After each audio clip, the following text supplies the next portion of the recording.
You can see. So this is a little American alligator. It's not a crocodile. Okay, here we go. Here's a couple more. In fact, one of them just flew.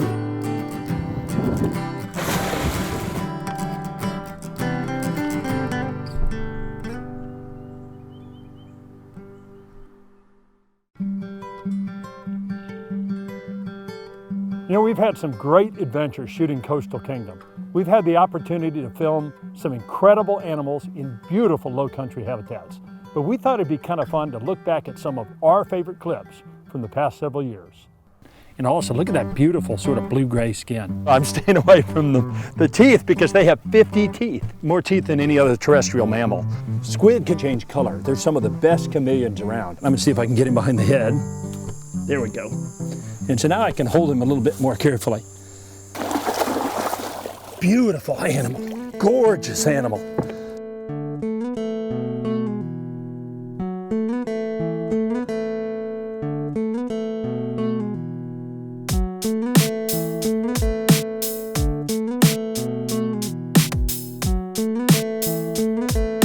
This guy has the ability to pop that claw very loudly, and it's audible. You can actually hear these things making noise in the marsh. What an amazing animal.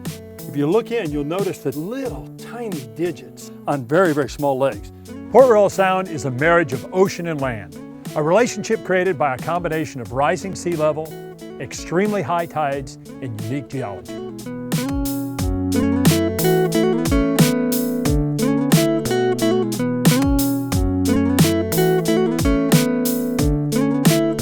Like we said, this longleaf forest habitat is really, really important. I mean, it's all about the habitat.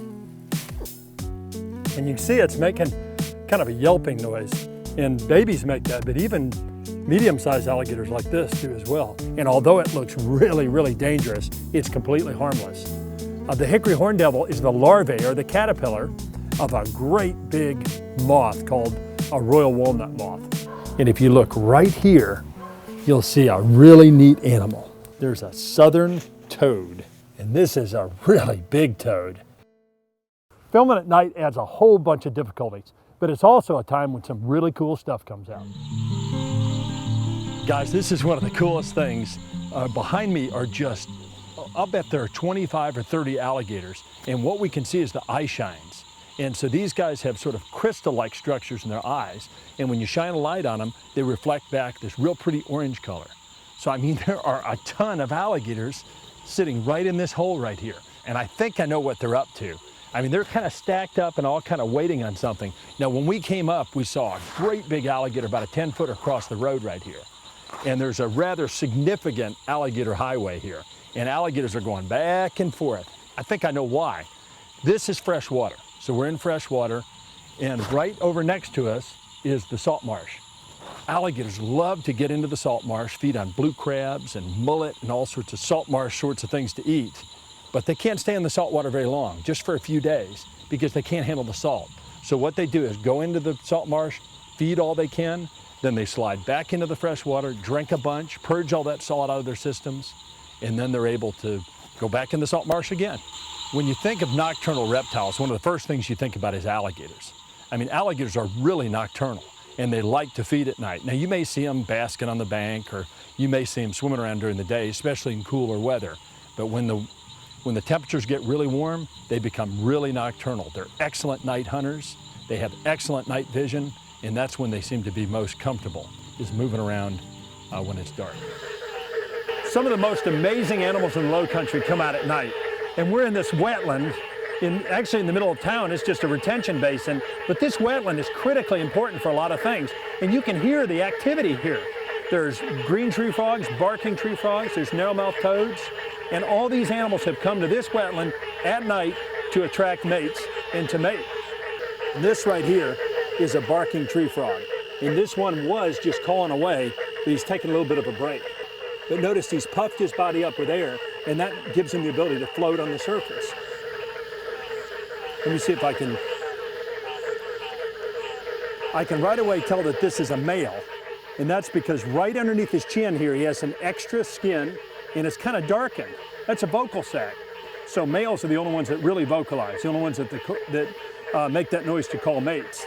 And so that extra skin blows up, and sort of holds air, and the air is forced out real quickly, comes out of the mouth and makes sort of a honking sound, or a little bit like a dog barking. Now, another thing I tell is this guy has toe pads. Each one of his toes has little sticky toe discs on it. And so this is one of the tree frogs. And tree frogs are known as good climbers. And those sticky toe pads help them to go straight up the trunk of a tree, or even up glass sometimes. So what a treat to be out at night in the middle of a pond somewhere with this amount of energy around you. For me, this is about as good as it gets. As you can imagine, things don't always work out exactly the way we plan them. And man, we're just getting attacked by mosquitoes. Ouch. Boy, they pinch hard.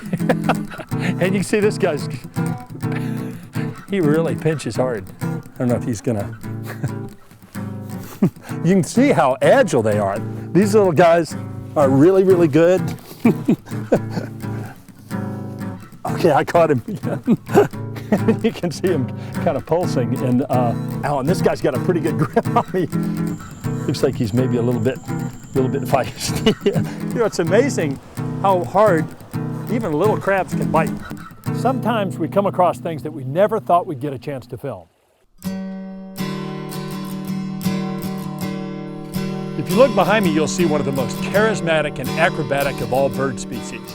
These are swallowtail kites. These are big birds. They have a wingspan of over 4 feet, sometimes even close to 5 feet, but they're light birds.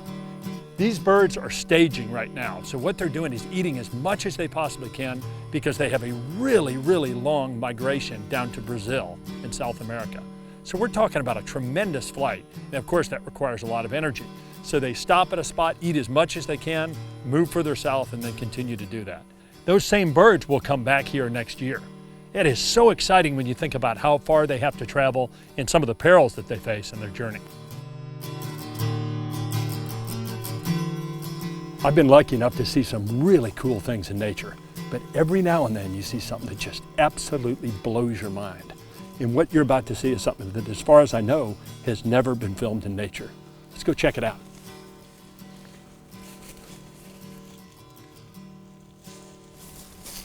Now, if you look right this way, there's an adult female alligator.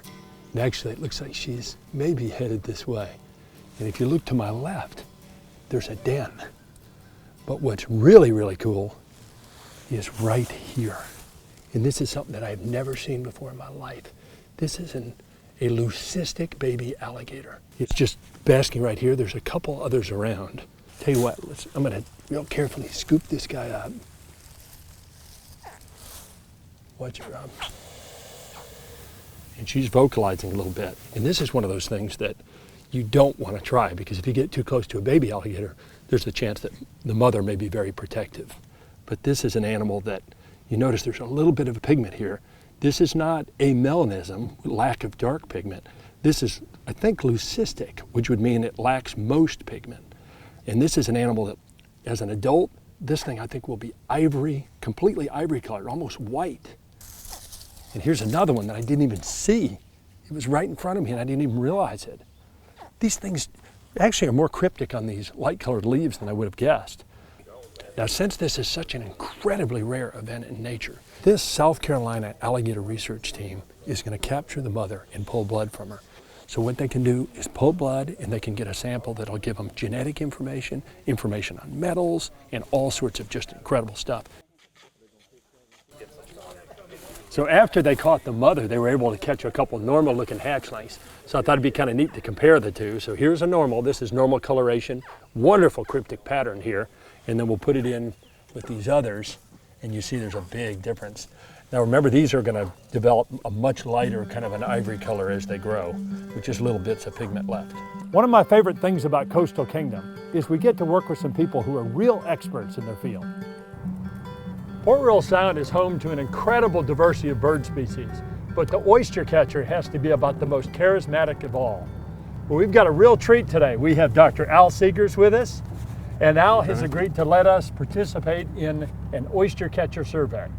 So Al, why do we want to study oyster catchers? Well, Tony, you said they're great birds, and studies have shown us the population has really crashed. About 90% population decline.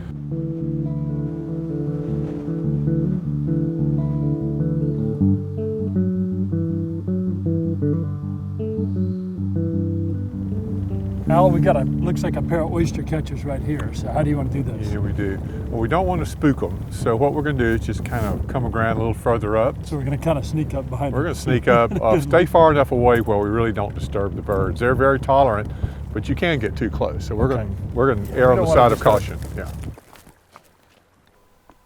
Okay, we found a nice pair of birds. First question I have, why are they paired up at this point? So these are definitely two adult birds getting ready to set up breeding territory for nesting this summer. And it's not really their favorite habitat. Normally they like to nest on the beach, but there's another species that likes to go to the beach too, us. And so they've really lost a lot of their natural nesting habitat, which is one of the reasons their population is in decline. So they come up on shell rakes like this and are prone to overwash. Well, and especially at high tide, there's not a lot of real estate here, is there? No. And so you get a great big high tide, say on a full moon, it's a windy day, a big boat comes by, washes the nest away. So we've really impacted these birds by taking their nesting habitat away. So what is the nest going to look like? So first of all, when are these guys going to build their nest, and what is it going to look like? They aren't very good home builders. They just kind of scrape out a little depression in the shell and will lay their eggs in there, and they pretty much guard it. They stay with it. One bird will go feed, take turns guarding the nest. But so what's going on here? Yeah, I think we're having a little turf war here. We've had a pair of birds that are trying to set up shop here, and these other birds have come in on them, so they're having a little territorial display. Coastal real estate's pretty important. It gets more expensive every day. It really does. Another group of animals that's active year-round here in the low country are the owls. And since owls are largely nocturnal, you got to get out at night to see them. And if you want to find an owl around here, your best bet is to talk to Dr. Chris Marsh. Chris is my boss. He's also the executive director of the Low Country Institute, and he knows a lot about owls. So Chris, how are we going to find an owl tonight? Well, the first thing is we're dressed appropriately. We're in dark clothes. The next thing we're going to do is we're going to use a recording to draw the owl in. Now, technology for finding owls. That's right. But we have to be careful with that because we don't want to overdo that. But we're at the right time of year because it is winter and they're not started breeding yet. Sounds great. Let's get started, and I think we're going to head right over here. Sounds good. We've found a place where we've gotten into a thicket. So owls don't like to come out in the open, exposed areas. So we're gotten in the thicket with the bird. And what we're going to do is we're going to play the recording, see if we can hear the bird, and then we'll see if the bird likes this spot. If we're close with the center of the bird's territory, it'll come in. If we're not right inside the territory, it'll stay calling at a distance and we'll just have to move. So let's see what happens. Okay.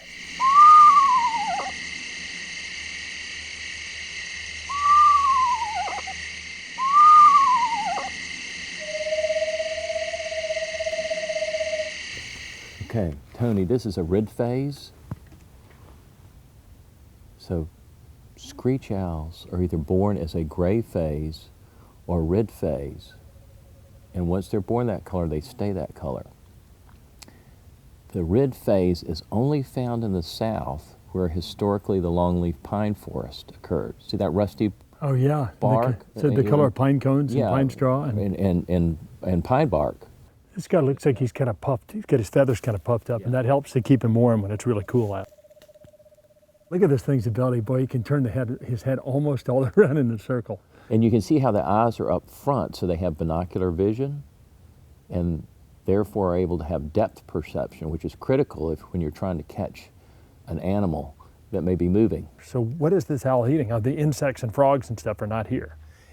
Since it's been so cold this winter, then this one's shifted over. It's looking for mice, and the fact that where we're at right now is we're right where the forest meets the edge of a very weedy field, I think gives it an excellent opportunity to hear a mouse rustling, yes. And of course, these guys have tremendous hearing and tremendous vision, so they can see things really well. And because they're small, that means that there's a lot more small food out there, a lot more mice than larger ones. So this is an adult owl. So if you're a great horned owl, you got to eat bigger things. Exactly. Obviously. Well, and there he goes.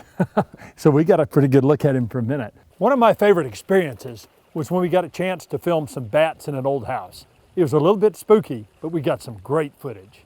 All right, it's pretty dark in here, but I think if we look around, this looks like great habitat.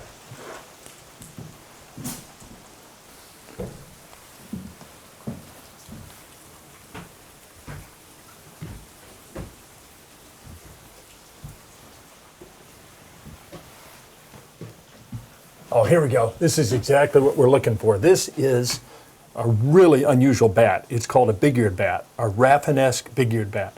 And this is a species of special concern. It's protected, but it's characterized by very, very long ears. I mean, the ears are about that long. And this is a species that used to roost quite a bit in sort of upright trees, and it still does where they're available, hollow trees, cypress and things that in the swamp. Unfortunately, a lot of that habitat is gone, so they rely on houses like this, old houses that are close to the swamp, so that they can roost.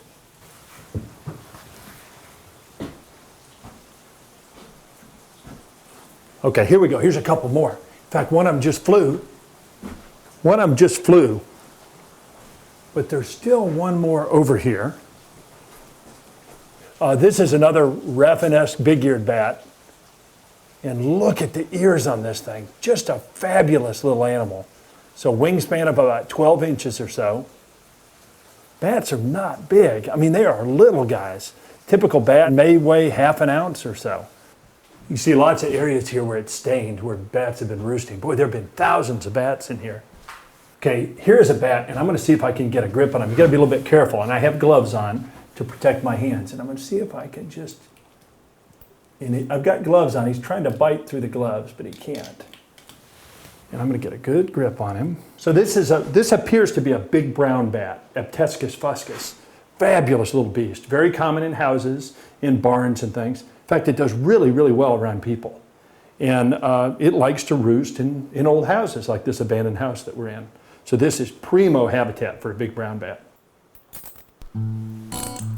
Sometimes filming Coastal Kingdom can be really hard work. I remember one time we hooked a cobia and we fought it for about an hour before we could get the samples we needed. I'm not sure, there's definitely something on it. Oh, there we go. What do you have there, Tony? I can't tell. This feels good, whatever it is. About to come over the surface. Okay. Oh! There you go. This is a nice fish. So it looks like this may take a while. These are amazingly strong fish. They pull hard. They just are very, very impressive. They're solid muscle. And of course, there's a lot of current here too, which they use to their advantage. But this is a nice big fish. I think he's coming in a little bit closer, Chris. Well, we're not there yet, are we? Oh! Boy, that was a good run. Just dove straight down. Yeah, this is far from over. Just make sure you don't grab that line. Okay. This is a strong fish. Oh, man. Yeah. Every time I feel like I'm getting this fish in, it runs about 20 yards of line out. So, I mean, I'm certainly no professional fisherman, but this is a strong fish. Guys, I hate to be kind of a wimp, but I'm going to pass this off to the professional fisherman for a minute. And Chris is going to see if he can make a little headway on this. This is a big fish, and I'm kind of getting tired. Okay, Chris. You can feel on this line, Tony. There she is. Right here behind the boat. See her?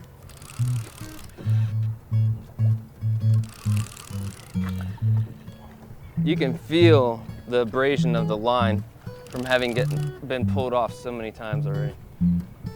So Chris, don't make this look too easy. Oh! All right, I'm gonna switch with you. And bottom lip. Now close it. Ready? One, two, three. Okay, so this is a big, big fish, Chris. So this is a big female. And a female like this, She's 42. and a female 42 pounds. So this is a big cobia. And it's still very, very green. I mean, that was a long fight, but this fish still has a lot of energy. A big female like this can lay 1 million eggs. She can spawn twice. 2 million eggs in one year from a fish like this. These fish can reach 15 pounds in a single year, so they grow extremely quickly. The other thing that's really important, Chris, these are our fish, right? These are fish that move from offshore to here. That's just correct. East That's to correct. west and west to east, and they're not coming north or south or anything like that. There are fish that move in every year. You know, everybody thinks I'm going to get this fish because the Florida guys are going to get it or the Georgia guys are going to get it, and it's not true. You know, almost all these fish, their actual migrational pattern is east to west. And the big ones are females, right? Most of the big ones are females. They've got a little bit of a broader head, typically, and a lot more of a swollen abdomen. We're going to let this one go anyway. This one could be full of eggs. I'm staying away from those spines, but let's go ahead and get this one back in the water. Absolutely. We're going to make sure we resuscitate her, even though she's totally lively.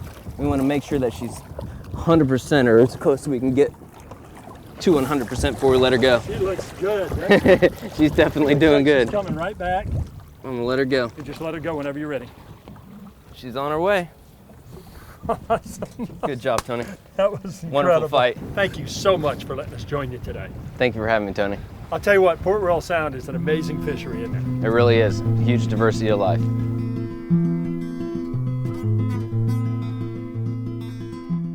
Okay, now here's something really, really cool.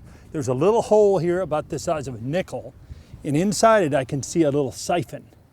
And I think I know what this is, but this one I'm going to dig up by hand. Boy, this is mucky stuff. I mean, there's all kinds of nutrients and stuff in here. I mean, this darker mud is from lack of oxygen.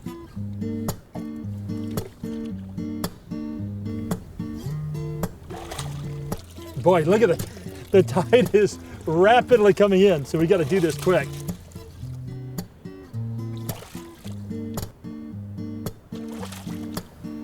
Just in the nick of time, because the tide water's getting very deep. But look at that. So this is an angel wing clam, and this is the siphon. So this is the thing that was sticking up out of the top. And I mean, this thing was, you know, this deep in the sand. And so, boy, talking about an amazing creature. Very delicate shell. Since this guy lives underneath the sand, it doesn't require that real hard shell that a lot of other bivalves have. You've probably seen these as, you know, shells. People collect these for the shell trade. And also, in other parts of the world especially, people eat angel wings. They're supposed to be pretty good to eat. But since it lives underground, it's well protected from a lot of things that might want to eat him. And believe me, a lot of meat on that. So there's a lot of things that would probably want to eat it. Okay, let's put this guy back in, and I'll tell you what, the tide is coming in very rapidly. So we want to get out of here so we don't get covered up.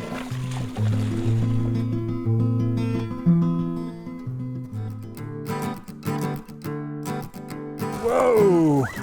So we're taking some line out. Wow! God, these things are strong. Acting a lot like a stingray. This is really something. You can see he's just pulled out lots and lots of line. Here we go again. Oh, wow. I'll see if I can get back some of that line. He just took a lot of it. It is just awesome what lives out here. I mean, one of the really cool things about fishing out here is you have no idea what's here. I mean, there's just incredible things, huge things, obviously. Whatever this is, it's big. Up on the surface too now. Look at this thing. Oh my gosh. Wow. This is about as big as stingrays get, or at least this species. Look at the size of this thing. So this it appears to be a southern stingray. That's at least what it looks like. But this is, probably a meter across or better, maybe over a meter across. So probably about as big as they get. You can see the big spiracles here, eyes mounted on the top of the head, and this has a really impressive spine. See if we can get a look at it. It looks like a little sword or something. So bigger stingrays typically have bigger spines. And you can see a little bit of the fleshy part on the tail though. Wow, so this animal fought really well because they can just stick to the bottom, stick in the sand, but this one came up to the surface so we could get a good look at him. And we're gonna slide this guy back in.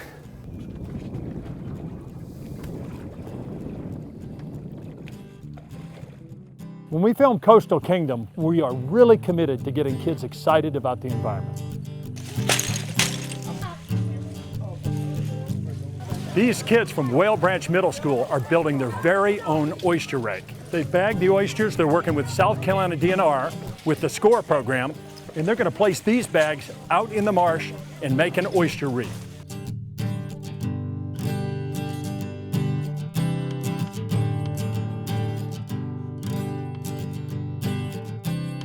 Julie Benz is the research coordinator for the Marine Resources Division of the South Carolina Department of Natural Resources. And she's going to take us on an adventure into the Ace Basin with a group of 5th graders. I want to jump up. So when they metamorph, how do they breathe? Yeah, so these are going to be our bullfrogs. We hope you guys enjoyed this show as much as we do. We look forward to many more adventures filming the plants and animals of the Lowcountry. And thanks for joining us on Coastal Kingdom.